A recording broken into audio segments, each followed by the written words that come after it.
Welcome to the Elevating La Cultura podcast, a space where I talk with Latinas who are passionate about what they do and are willing to share that passion with others to change the narrative, especially for the next generation. Each season is centered around different topics, but all with the Latina perspective. Welcome to Season 9, where we will talk about reflecting on personal stories and letting our brilliance shine. I'm so excited to share these powerful conversations. So vámonos, and let's get into it. I hope everyone is having a great week. My next guest is Dahlia, a first-generation Chicana-Indigenous educator dedicated to empowering communities through somatic, social, emotional learning, and restorative justice. Dahlia has earned a master's degree in curriculum and instruction focused on community engagement and a certification in somatic healing modalities. As a somatic movement leader, Dahlia guides people to be present with their bodies through meditative and somatic techniques designed to allow emotions to be processed and healed. Dahlia Quintanilla is a founder of Liberated Learning, an organization aimed at transforming learning environments to be restorative and healing-centered using community-based solutions and approaches. With over 8 years of experience in education, Dahlia has served as a K-8 classroom teacher, reading intervention specialist, impact coach, workshop facilitator, and curriculum designer. This is an amazing episode, so let's get into it. Hey, I am so happy to be finally talking with you today. This episode has been a long time coming because we met way back last year when you came to a Comadre networking event. And since then, I have wanted to have you on the podcast because I think what you're doing is amazing. So before I continue bragging on you, why don't you go ahead and introduce yourself? Yes, absolutely. Thank you, Karina. My name is Dahlia Quintanilla. I'm the founder of Liberated Learning. I am a somatic movement healer. I'm a restorative justice practitioner and social emotional learning specialist. I'm a human. I'm a dog mama. I am a sister. I'm a lover of dance and art and nature and talking to trees and listening to the wind and all this fun stuff.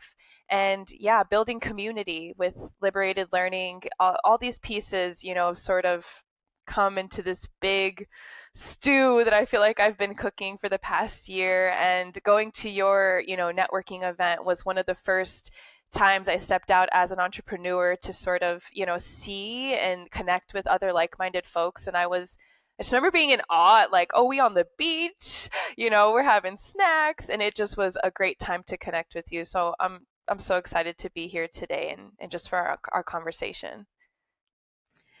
My gosh, if you are listening and have never been to a Comadre networking event, it Look, is epic, networking reimagined because for like she real. said, we were on the Mm. beach, chilling, putting our feet in the water. Uh-huh. I mean, we were swatting away the bees, but I mean, we could only Hey, do so much with nature. yeah. Um, It was but great. but yes, if you're listening, you got to tap into the next time we meet. We do it monthly. But Hmm. I want to just mention the fact that you led a somatic movement at our recent Latina Hmm. Brilliance One Day Summit, and it was Hmm. amazing. Mm. And the thing that has touched my heart the most is Mm. your interaction with my daughter. And Mm. when Oh. she when she saw on my schedule that I was going to have a podcast recording with you, she was like, Hmm. "Dahlia, she's my friend." She's Oh, like, I love that. My "You heart. yes, you were the one person that Mm. truly connected with her and saw her, and that moment Mm.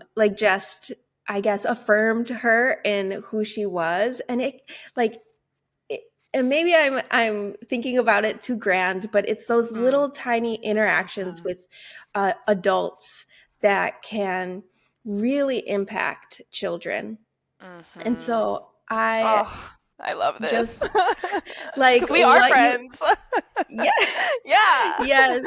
Mhm. Um, and your practice, what you uh, gifted to the experience and what you Mhm. led was truly amazing.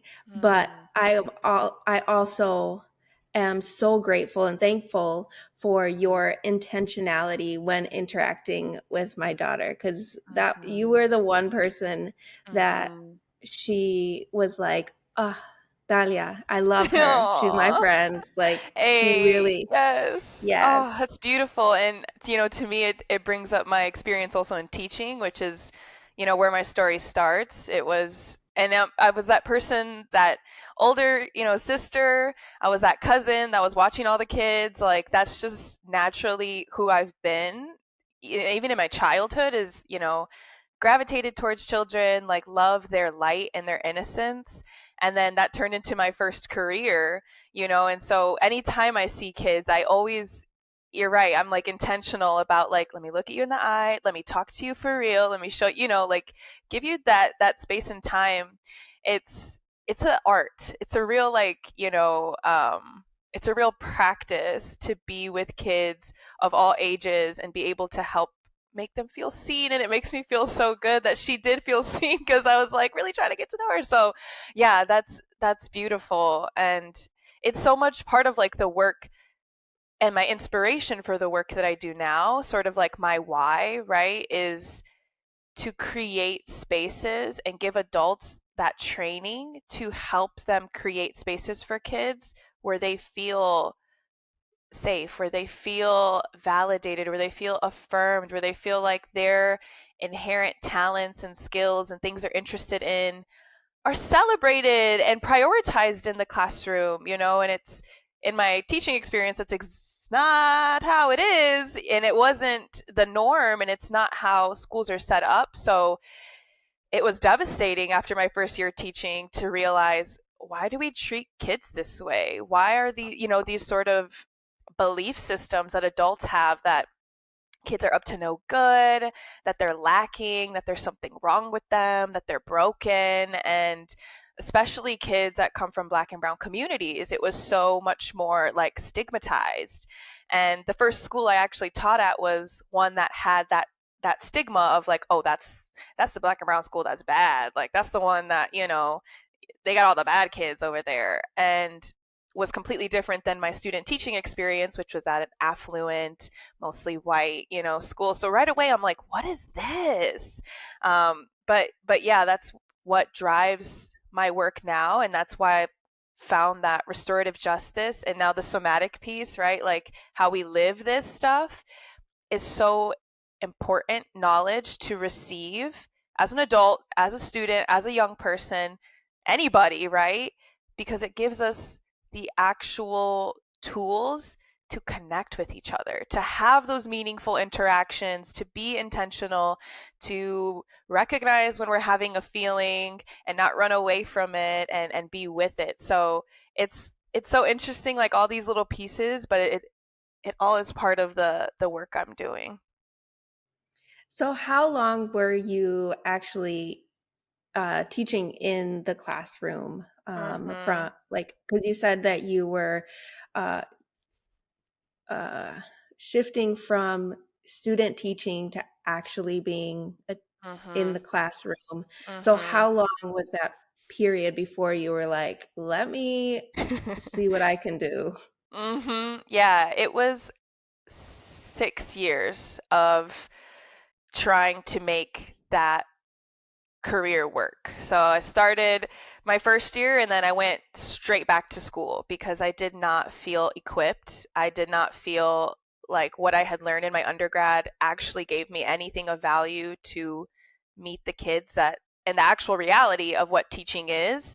So I went straight back to school, got my master's in curriculum and instruction, because I was super curious about what are we teaching kids, the curriculum, and how are we teaching kids, like the actual neuroscience, the actual, like, physically, how do we learn? Like, and it's crazy, right? Like that should be, things were taught in undergrad, but it wasn't. So when I went to get my master's, I was still in the classroom, I was subbing, still gaining that experience, but at the same time blown away by the research, the pedagogy, the brilliant minds that have come before us that have already given us the playbook. It's like, look, culture is the main huge, like biggest piece when it comes to activating a kid's zone of genius. If you are not considering a student's culture and where they come from and how they grew up and how they are talked to at home and how they interact with their family,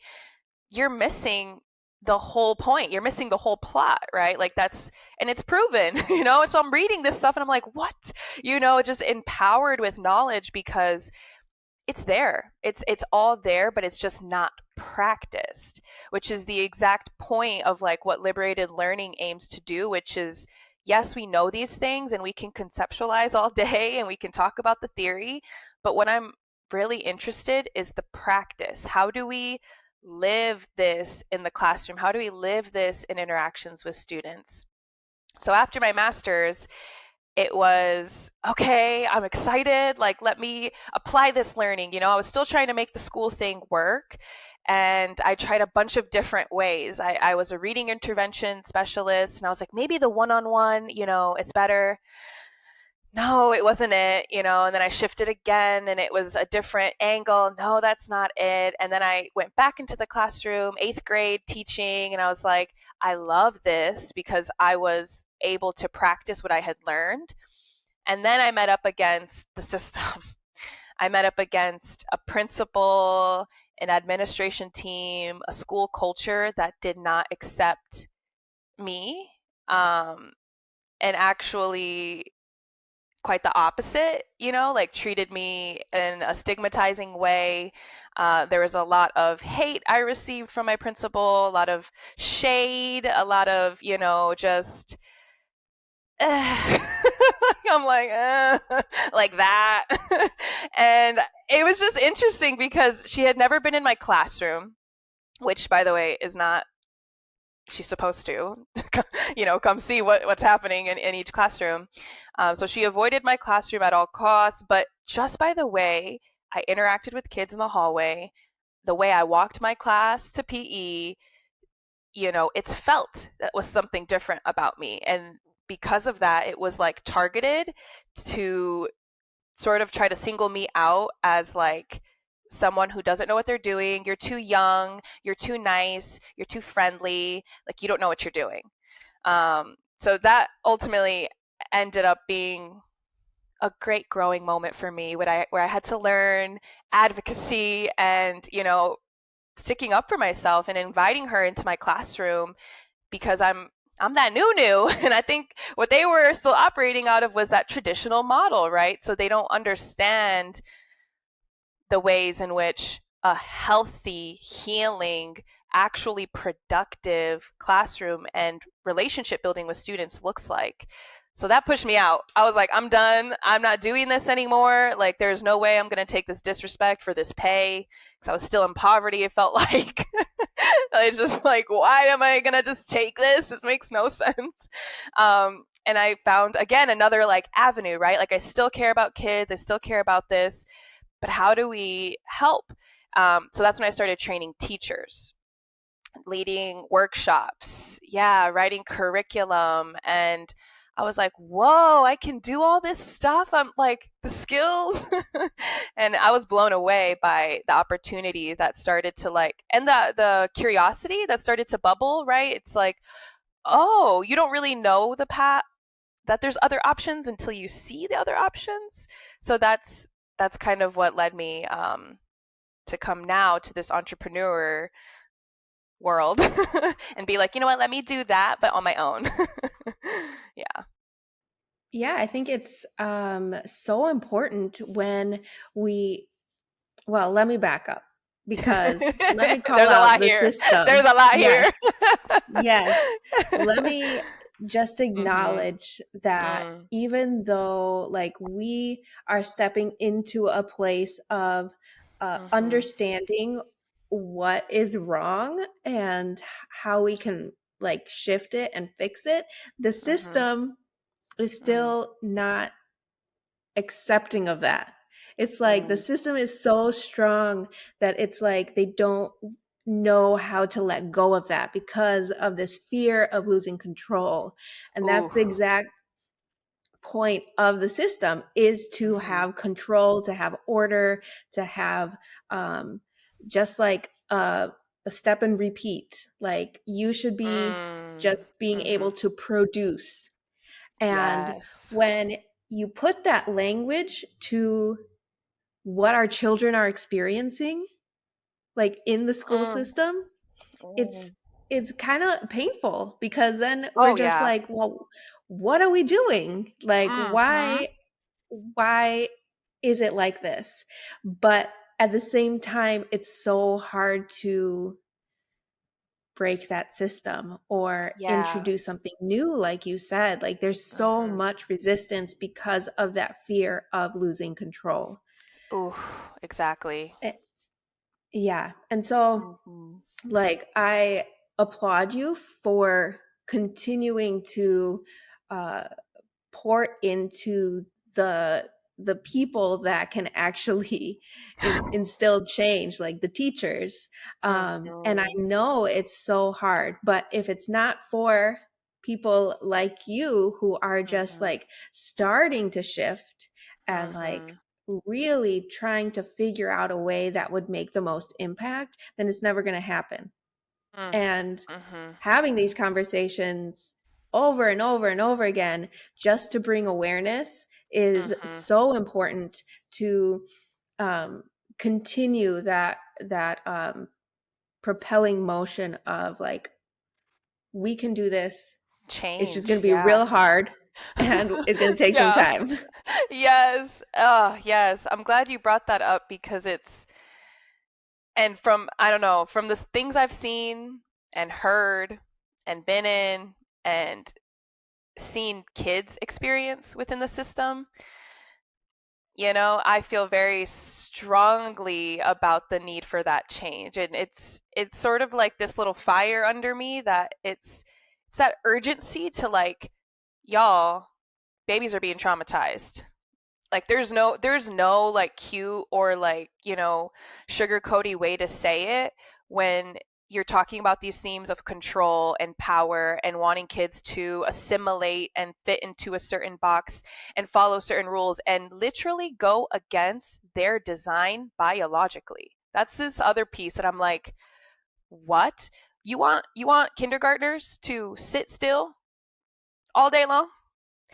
That's not good for us. Like we're just not, human beings are not designed in this way. And that's what it always takes me all the way back to the inception of schooling was created so that we could become factory workers during the Industrial Revolution.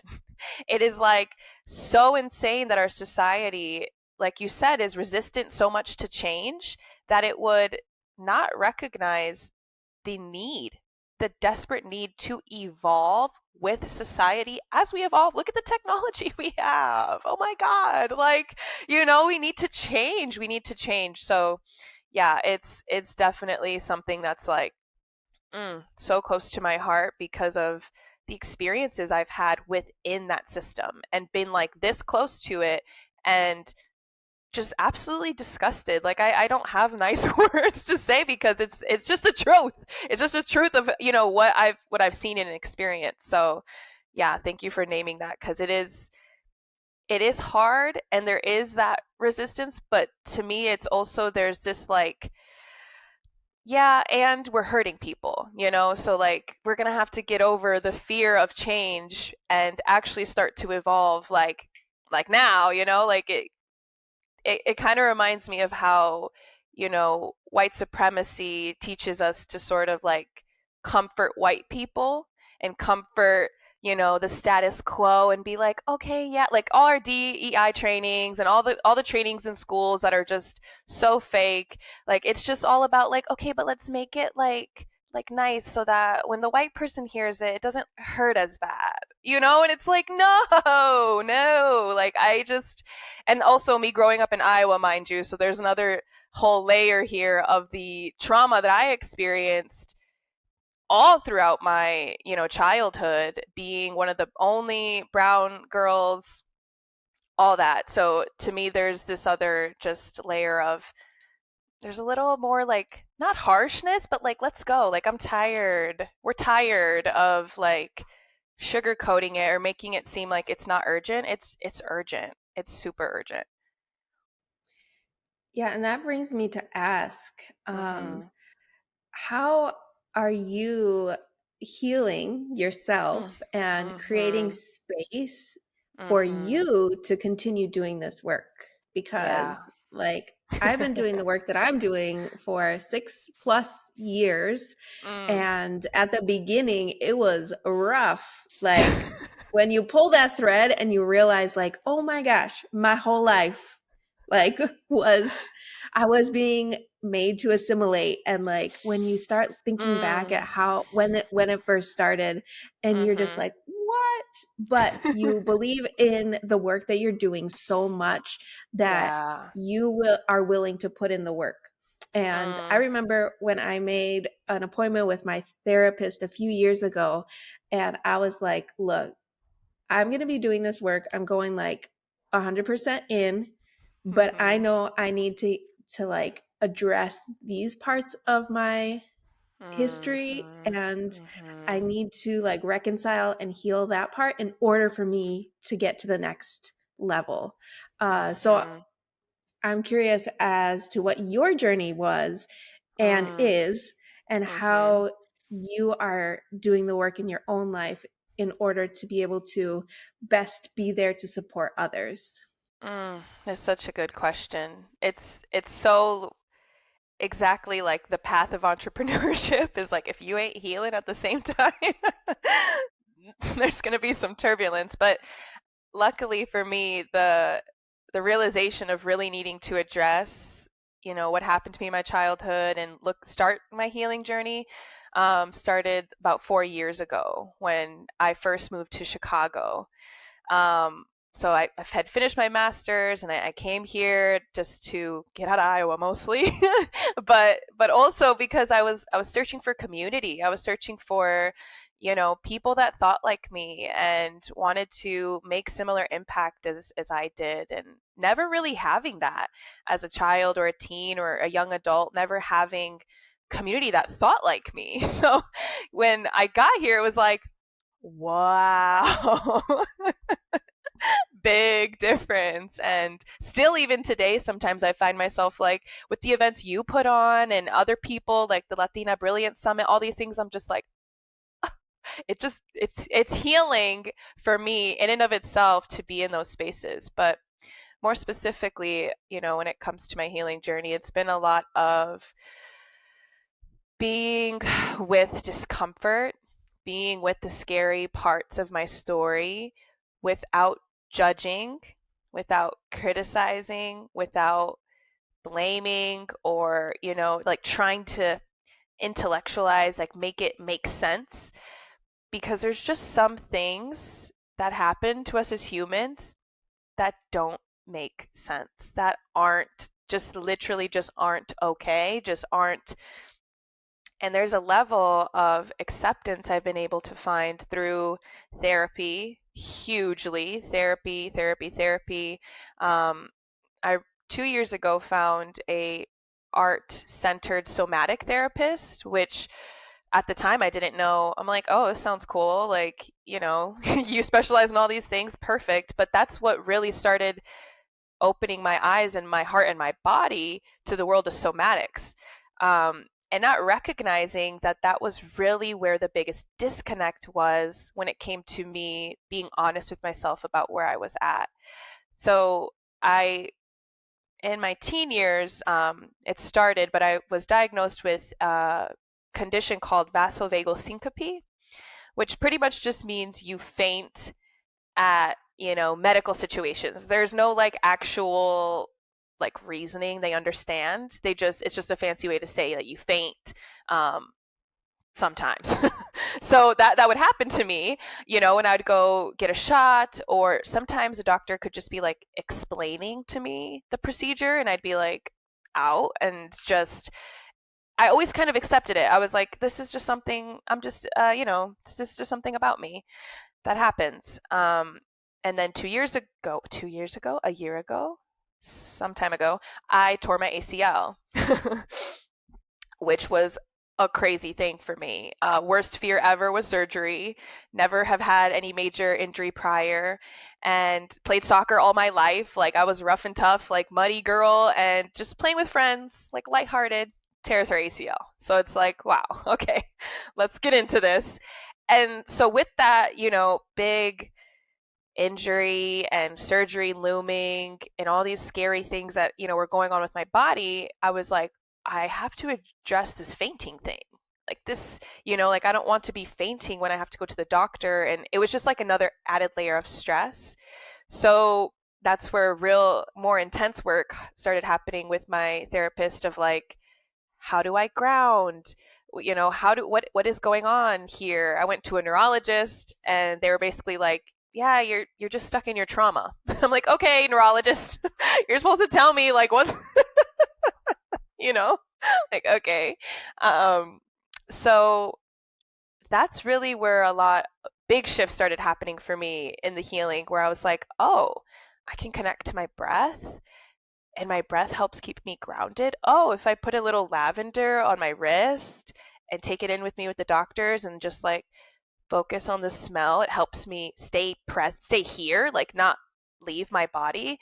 So that was a huge moment in my healing journey, and it still is a practice today where it's a moment to moment practice, really, of just staying present with my body, listening to my body's cues, like paying attention to certain like pains or things that are going on with my body. And obviously the somatic, healing and the practice really helps me to just continue to stay present with what's here.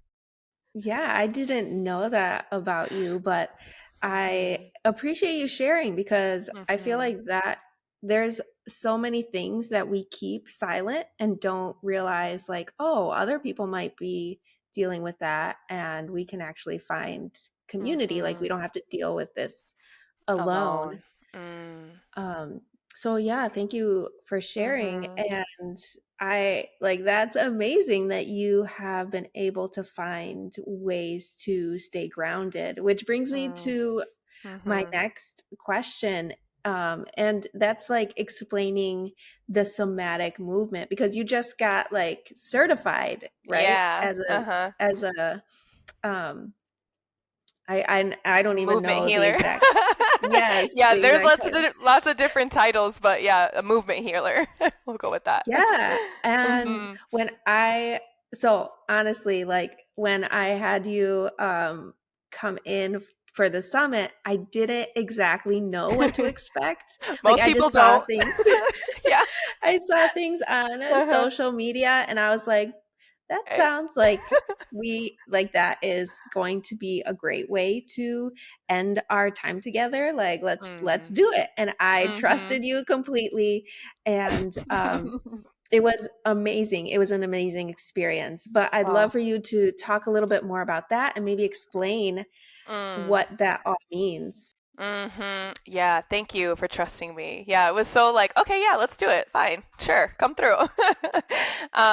Yeah, somatic movement healing is a newer modality that people are, starting to learn about, and it's becoming more, consciously aware of. It's a modality where we practice being present with our body. Like that's the simplest way to put it. We're practicing being present with our body and we're using all these different techniques to help us stay present.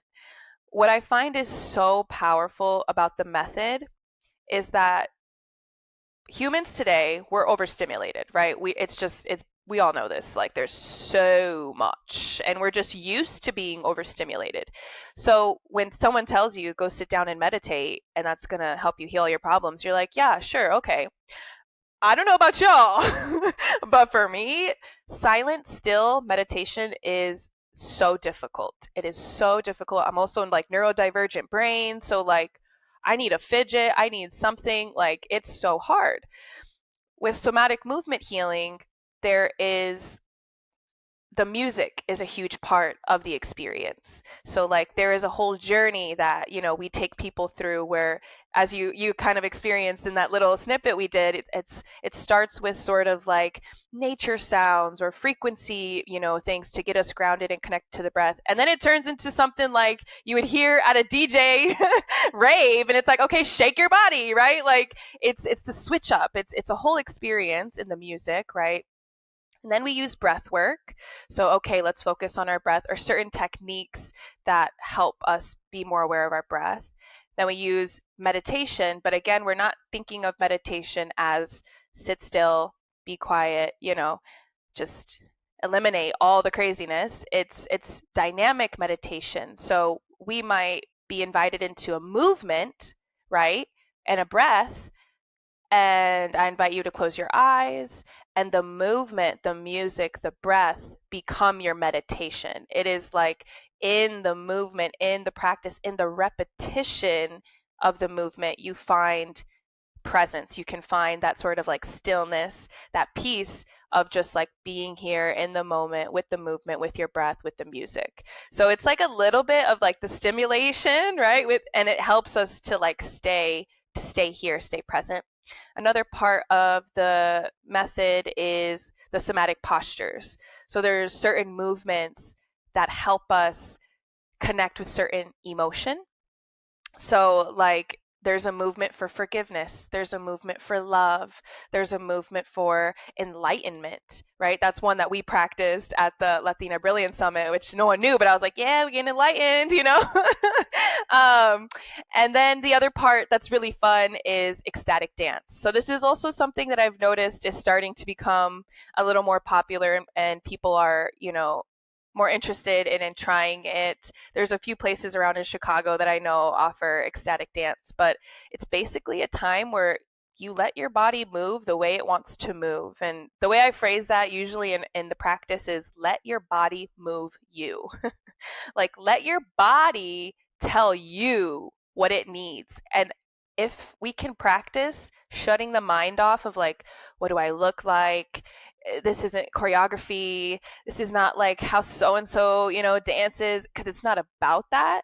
If we can shut that off and we can be with our body and let it be weird, let it look silly, let it look, like whatever, and just go there.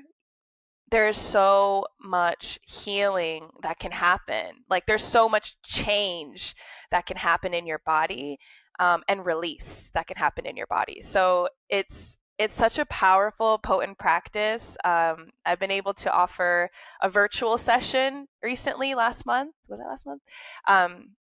Yeah, and it was so cool to be with people in the virtual space, but to like really get into a good like 45-minute session where we really went there, and to hear people's responses after of like, oh, like, wait, what was that? But also I feel great. So it's a fun way. Someone called it like an intentional rave, or like, intentional, like, yeah, that type of energy. So that's what it's all about.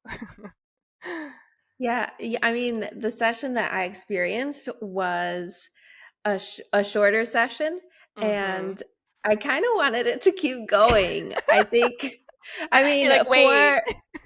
I know, for the space and for the time and for It was what we were perfect. doing, Yeah. like it was perfect. Mhm. But I was like, wow, this was not Hmm. what I expected. It was, like you said, very liberating, very freeing. And I kind of like, I'll admit, I kind of was like, oh, well, I'm going to take pictures. So I'm just going to like, I'm not going to like be part of it. Which I'm thank just you, going to by the take way. videos. Which thank you. Yeah. And when it started, I was like, no, I need this. I'm Try gonna it. do it. And so I did take pictures, but I did take time for myself to experience that. And Beautiful. it was amazing. And even as you're Mhm. talking about it, like Mhm. I'm kind of transported back to the experience. And every time you Wow. say breath, like I'm like, Mhm. let me take a breath. Yeah. Yeah. And so I think it is like a practice that I hope Mm. becomes more normalized or more talked Mhm. about, because it Mhm. really is like, I don't know, especially as a Latina, like I just connected Yes. and resonated with it so much. Or there's something cultural there, right? Of like the dance, especially like in community with each other.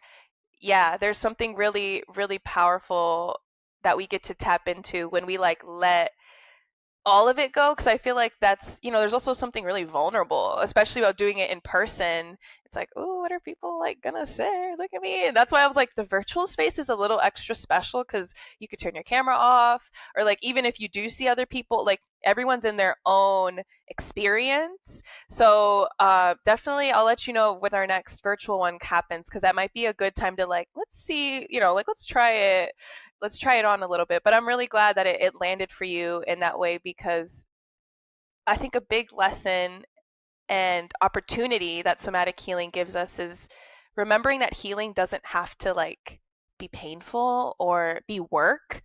Like healing can really be joy. It can be like ecstatic. It can be just liberating. And I really do believe, for me in my healing and also with somatic healing, a big lesson has been like, because my nervous system was so activated and ready for, anything for 24 years of my life, the learning now has been like, how can I be in peace? How can I be in joy? How can I be in love and allow myself to feel those things? Like healing has helped me grow my capacity to experience joy. And I think with somatic movement healing, especially in those moments where you actually let go and your mind is actually off and you're just like, yeah, I'm in the experience, let's go. Then it's like, just practicing being in joy. It's like, I think we need that. We need to practice like just experiencing joy. Yes. And Mhm. what is bringing you joy right now apart Mm. from your somatic movement? Yeah. Such a good question. I feel like it's different each day. Easy answer for me, what's bringing me joy is when I'm present. When I'm present in my reality right now. A lot of times I notice my mind take me to like the future, especially in like the times we're living in today, where we're again so overstimulated. We're seeing so much pain and suffering and awful things, on our phones, and it's just like in our face. And it can easily take us projected into the past of times where we felt really scared, or like our lives are in danger or something is not safe, or to the future of like, what's going to happen? I'm really scared about this. Like there's climate change, there's all these things, right? So it's like when I can come back to the right here, the right now, and I look around my space, I'm like, I live in a nice apartment. I have food. I have warmth. I have all these books. I have a beautiful animal, like, and ground myself into what I have in the present. I'm like, oh yeah, we're okay. It's okay right now. Like that really brings me a sense of peace. And when I'm present, I can tap into the younger parts of me that do have very valid fears and things that they want to express. So, what's been bringing me a lot of joy recently is tapping into my inner child, my inner Nina, and being like, what would you like to do? You know? Like, let's take a 20-minute, and I actually have to set a timer for myself, or else I won't do it the full time. But I actually set a 20-minute timer, and I'm like, it's you right now, baby girl. Like, what do you want? And lately she's been wanting to doodle a lot, so I get my little sketchbook out and I just like make silly, sometimes ugly, but like just drawings that want to come out. Um, I will go to Michael's and buy. This is like the real of my life. I'll go to Michael's and first of all spend a lot of time there because I love Michael's, but um, is it Michael's? Yeah, the craft store. And I'll buy like a kit. Yeah, like I'm looking at it right now. I bought like a clay thing, like a kit where you like mold clay and then you paint it. And I'll just do like little crafts like that to just like, yeah, to let my inner child play and then remind my adult self like, chill. Like the to-do list can wait 20 minutes, So that's really been helping to bring me back to joy.